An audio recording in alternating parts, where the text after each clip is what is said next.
I'll be talking about reinforcements on cybersecurity. A lot of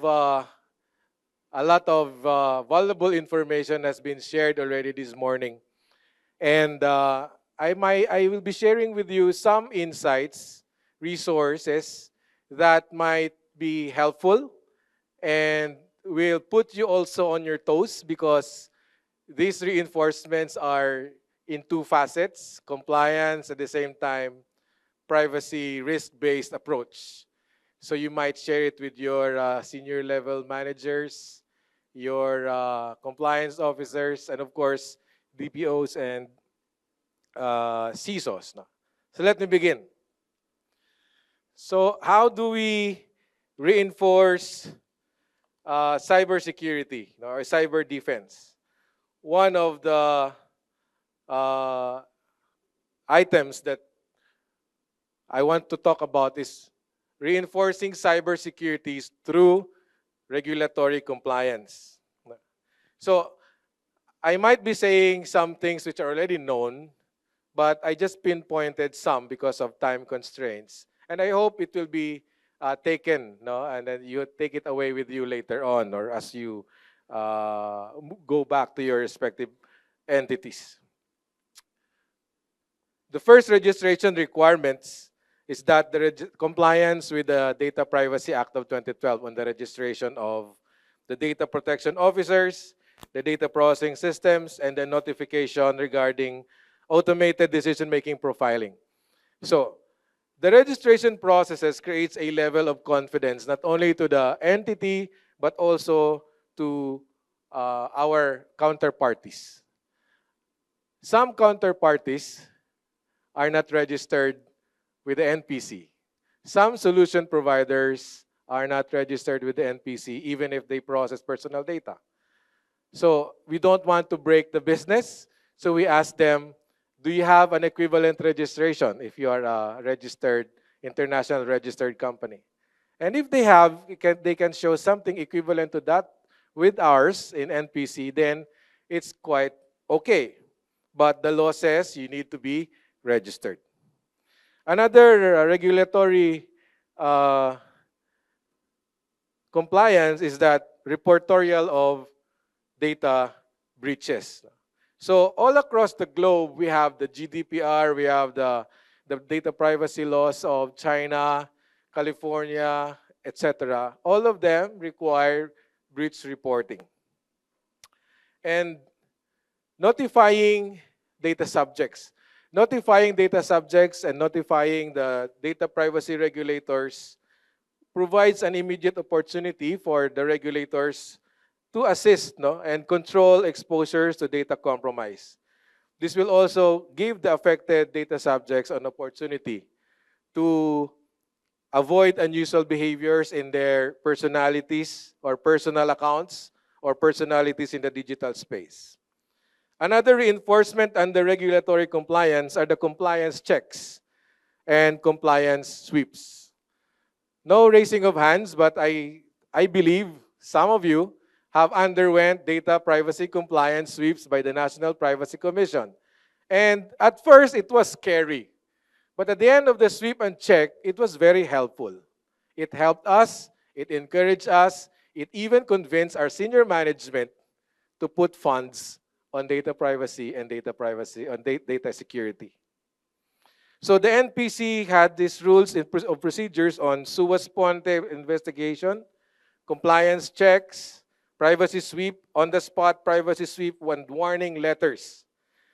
Compliance to these orders in these investigations and sweep keep us on our toes and raises the level of alertness of the parties and individuals because of the regulatory consequences in the form of fines and penalties. I will not belabor any more of the fines and penalties, but the minimum here is 50,000 and the maximum is 5 million based on the rules under the NPC. But there will be more if the breach or the failure to comply will be under international laws. Personal information controllers and processors, including the people involved, put urgent actions to fix and rectify the errors, together with the fixing of compromised data, no? and system and valuable assets. Of course, familiarization on the rules on cybercrime warrants. This was relayed to us before, mentioned by our keynote speaker, General Yang, on cyber warrants. This is a regulatory compliance under the Cybercrime Act or Cybercrime Law because this is the opportunity and remedial action wherein traffic data and confidential information can be shared. Even banks or financial institutions cannot invoke bank secrecy because if there is a cyber warrant. No? The advent of a FASA law will also make use of these warrants. And the key take here is that normally when we, CISO, CTO, information security experts, receive cyber warrants, what do we do? What do we do? We forward it to our legal officers or legal counsels. And your legal counsel will just tell you, provide the information needed in the warrant. But you don't see a warrant. You only see the letter from the PNP or the NBI. So what you will do is that check first whether there is really a warrant. The warrant should be provided to you together with the letter. And what information shall you disclose? You cannot send a file. You will only disclose specific information asked in the warrant and asked in the letter of the PNP. So that's something that we need to take note and instruct our colleagues in our offices. Familiarization of course, in the banking sector and finance industry, we have the reportorial requirements under BSP Circular 1019, sometime in 2018. It's a bit an old circular, but it still mandates a mandatory reporting. Reporting of cyber-related incidents must be reported by the compliance officer or the representative within 2 hours upon discovery. And this was also the advent of the EMV. You know what an EMV is? That's the Europay, MasterCard, and Visa, and that's gave birth to the chip card in our credit card, debit card, and ATMs. That's why we have chips, because of this circular. We also have Memorandum number 2022, which is recommended control measures against cyber fraud and attacks on retail, electronic payments, and financial services.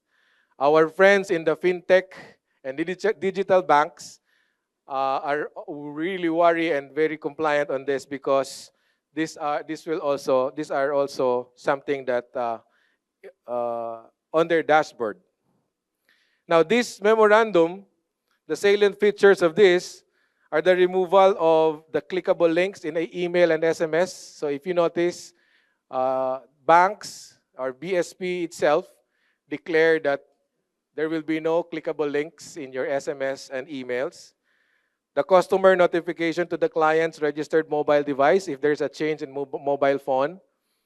That's why that's why it's our responsibility also to relay to our senior elders not to be alert of this notification because sometimes they get sorry for the word, but they get boodled because of this, no? Fund transfer notification as well. There is a notification. And of course, the personalized SMS and email one-time PIN or one-time password. It was mentioned earlier, the FASA law. This is important to consider in as a regulatory compliance in reinforcing cyber defense or cyber security. Because again, this is one of the exceptions where disclosure of confidential information and bank accounts are allowed. Another way of reinforcing cyber defense is through risk-based privacy governance. You know, what I like about talking here in a group of experts, I cannot make some anecdotes related to lawyering because baka hindi makarelate, no?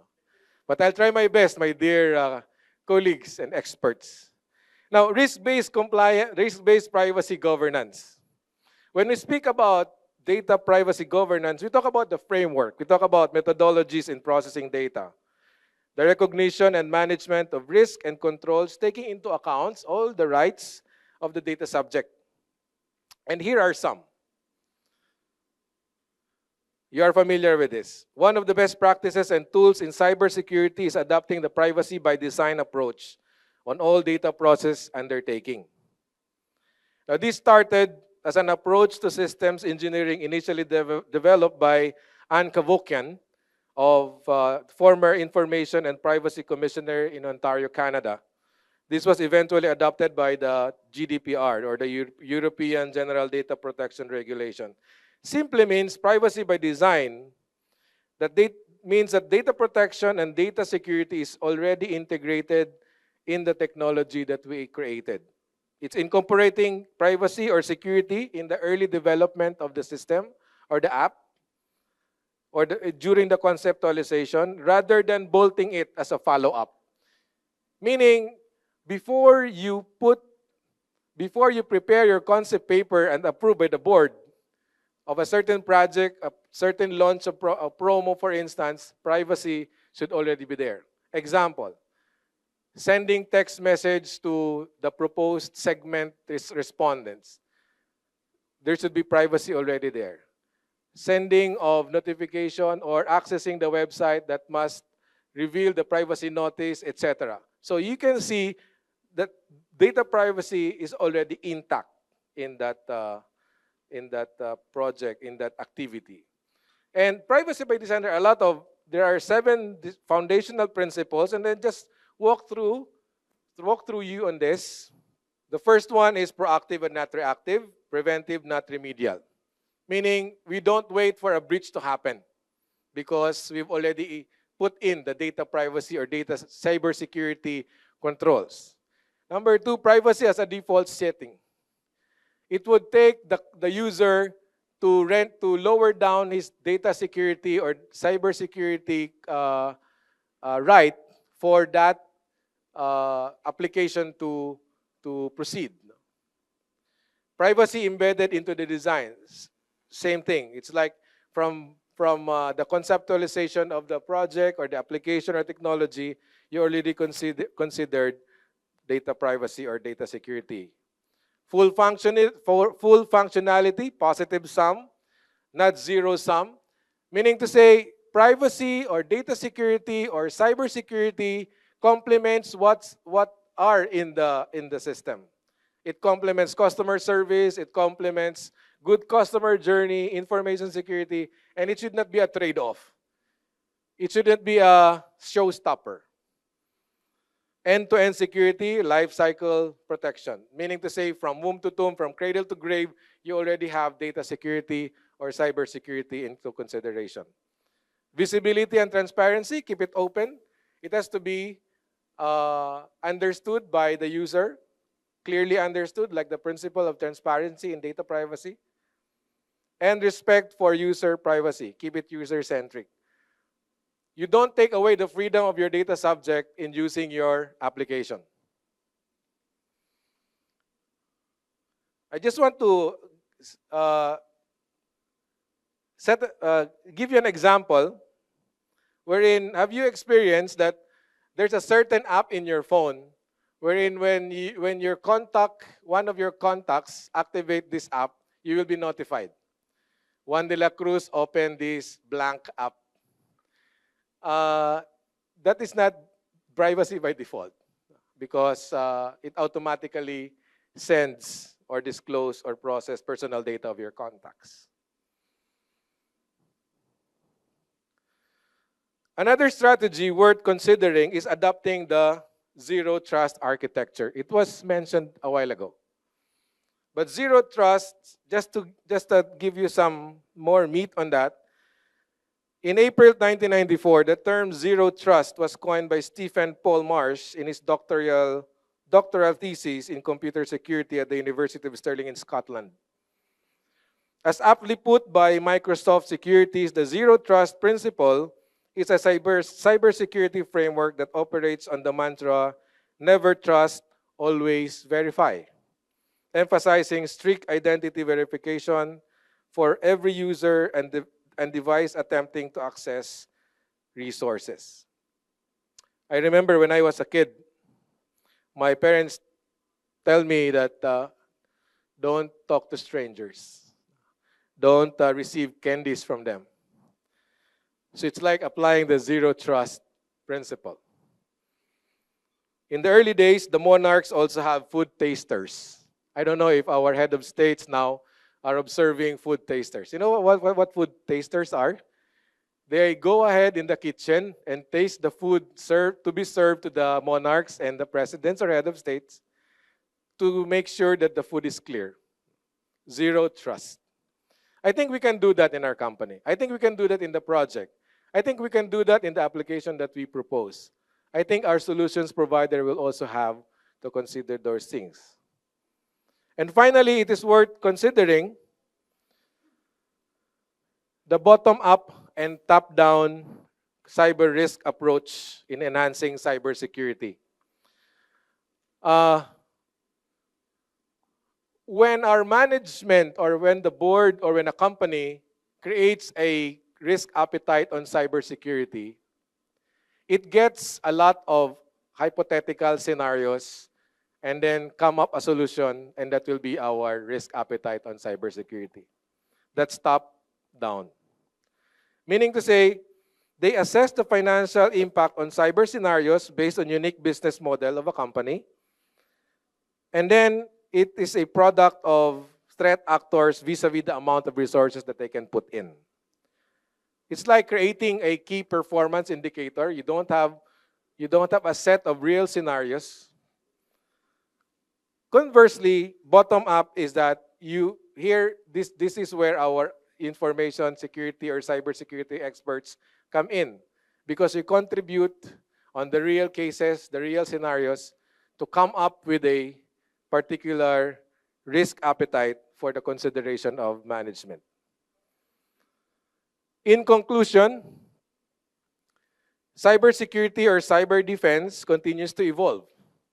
There is no perfect defense mechanism that would suit a fast-paced technological advancement. And no matter how high-tech the technology is, the tangible structure and human interventions are indispensable. Their participation in compliance and controls are always needed. For example, a very expensive system for automating a particular process that was not tested or that will not serve its purpose. Similarly, a defective or seldom untested and uncalibrated BCP program or BCP plan will topple down a multinational company in times of natural calamities or disasters. Therefore, while you invest more on your systems, put more resources to equip and empower your people. As Sir Chito said earlier, and I quote, "The human layer of cybersecurity is not vulnerability, it's a strategic advantage." Good afternoon, everyone.